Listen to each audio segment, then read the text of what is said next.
Assalamualaikum dan salam sejahtera semua. Pada hari ini, cikgu akan mengajar topik ayat aktif dan ayat pasif. Okey, baik. Kita tengok dulu apakah maksud ayat aktif itu. Ayat aktif ialah ayat yang mengandungi kata kerja yang menerangkan subjek. Okey, saya bagi contoh ayat di sini. Ibu menyiram pokok bunga di halaman rumah.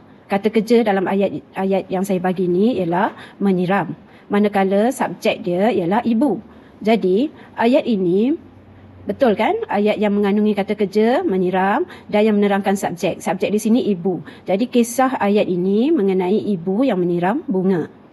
Yang kedua, mengandungi kata kerja berawalan men. Menge.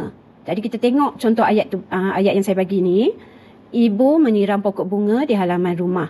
Jadi di sini kata kerjanya berawalan me. Seterusnya, apakah maksud ayat pasif? Baik, kita tengok. Ayat pasif ialah ayat yang mengutamakan objek sebagai unsur untuk diterangkan. Okey, kita tengok seterusnya dulu. Ayat pasif ni tidak berawalan men. Kalau kita tengok tadi, ayat aktif berawalan men. Sebaliknya bagi ayat pasif pula, dia tidak berawalan men dan didahului kata ganti diri pertama dan kata ganti nama diri kedua. Jadi nanti macam mana kita nak tukar ayat aktif kepada ayat pasif, kita lihat kata ganti diri pertama atau kedua dulu. Okey, kita tengok contoh ayat. Betul tak ayat pasif ni apa yang saya terangkan tadi? Okey, bola itu saya tendang. Di sini kata ganti diri pertama saya. Tendang tidak menggunakan imbuhan, kata dasar sahaja. Jadi inilah yang kita kenali sebagai ayat pasif. Tengok pula contoh kedua. Borang itu perlu anda isi. Kata ganti diri di sini, kata ganti diri yang kedua, anda. Dan kata kerjanya, kata dasar juga, isi. Tidak ada imbuhan. Okey, seterusnya. Macam mana kita nak kena pasti lagi yang itu adalah ayat pasif? Okey, ayat tersebut mesti berawalan di dan diikuti kata sendi oleh serta kata ganti nama diri ketiga. Okey, kita kena pasti dalam ayat contoh yang saya beri ni. Mural itu dicat oleh mereka.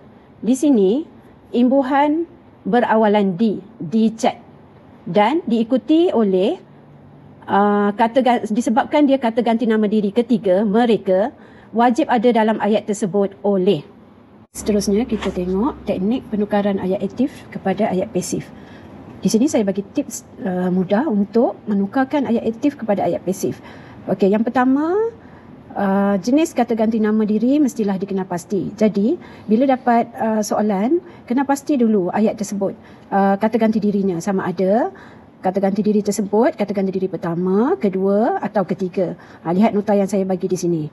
Yang ketiga, bentuk ayat aktif mestilah dikenal pasti. Contoh ayat, saya bagi ayat ibu menyiram pokok bunga di halaman rumah. Bentuk dia, kita tengok di sini, ibu adalah subjek, menyiram kata kerja, pokok bunga adalah objek, di halaman rumah kata keterangan. Jadi bila dapat ayat di sini, kita terus je ingat tips tadi. Kata ganti diri ketiga, ibu. Jadi mesti ayat pasif nanti ada oleh. Dan menyiram ni, kita mesti tukar dia menjadi disiram. Jawapan untuk soalan ibu menyiram pokok bunga di halaman rumah tadi ialah, kita tengok ni, pokok bunga disiram oleh ibu di halaman rumah. Ini adalah ayat pasif. Jadi sesiapa yang tak faham boleh bertanya pada saya.